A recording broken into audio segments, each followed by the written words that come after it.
Les modèles économiques des pays de la zone euro ont été bousculés par la grande récession. En resserrant la grille d'analyse sur 3 critères, 1. La performance extérieure, 2. L'évolution et le niveau des coûts salariaux, 3.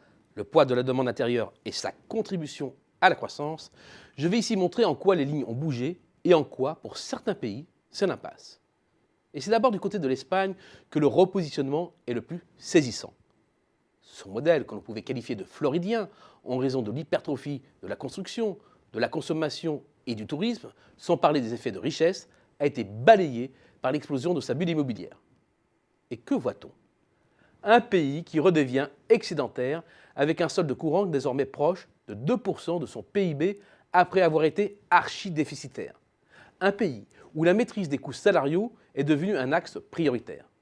Avant la grande récession, le coût général de la main-d'œuvre hors administration évoluait sur une base annuelle de 4,1%. Après, la moyenne tombe à 0,2% seulement, très en deçà de la moyenne de la zone euro. Quant à la contribution de la demande intérieure, c'est simple. Le poids de la consommation dans la formation du PIB a cédé 2 points sur la période et les dépenses des ménages sont en recul de 5%. Autrement dit, l'Espagne a basculé vers un modèle de développement purement mercantiliste après la crise. Et comme un PECO, mais du Sud, elle mise aujourd'hui sur la faiblesse de ses coûts de main-d'œuvre pour se positionner en sous-traitance du noyau dur européen. De son côté, l'Allemagne, pays mercantiliste de premier rang, a adouci quelque peu son modèle. C'est perceptible dans l'accélération des coûts de sa main-d'œuvre, plus rapide que dans le reste de la zone euro depuis 3 ans. Mais attention, sur le fond, rien ne bouge.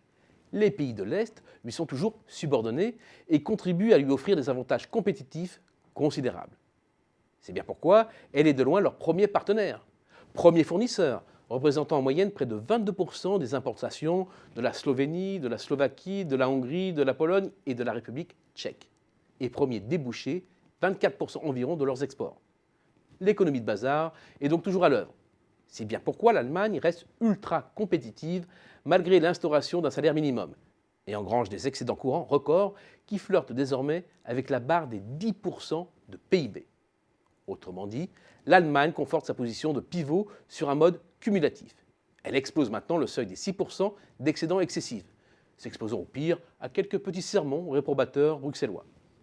Quant à la consommation, elle représente aujourd'hui 55% du PIB, comme en 2008, ni plus ni moins. Face à cela, 2 autres grands pays producteurs à vocation généraliste, l'Italie et la France, peinent de plus en plus à définir leur positionnement et se trouvent dans une impasse stratégique.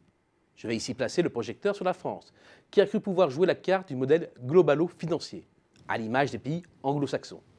Un modèle qui repose sur la force de la finance, la surpondération de la consommation des ménages dans la formation du PIB, grâce aux effets richesses liés à l'immobilier, un business model dans lequel le poids de l'industrie s'est délité et où les multinationales ont misé sur un redéploiement à l'international. Tout cela se solde par de forts déséquilibres extérieurs. La rente que dégagent nos grands groupes sur le reste du monde peine de plus en plus à compenser les pertes d'un appareil productif de moins en moins compétitif sur le territoire. Certes, les coûts de main-d'œuvre progressent au ralenti, et même moins rapidement que l'Allemagne, depuis 3 ans, mais pas vis-à-vis de l'Espagne ou de l'Italie, nos plus proches concurrents. Il faut en avoir conscience.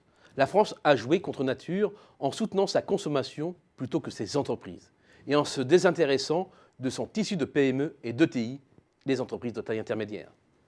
Cette stratégie nous a conduit à l'échec. Nous cumulons ainsi déficit structurel de la balance courante, désindustrialisation, perte de vitesse de la consommation. Et on ne voit vraiment pas comment le pays va se repositionner. Comme l'Italie, bousculée par l'hyperpuissance de l'écosystème allemand, nous sommes dans une impasse stratégique, dont la monnaie unique, dans son fonctionnement actuel, est le principal verrou.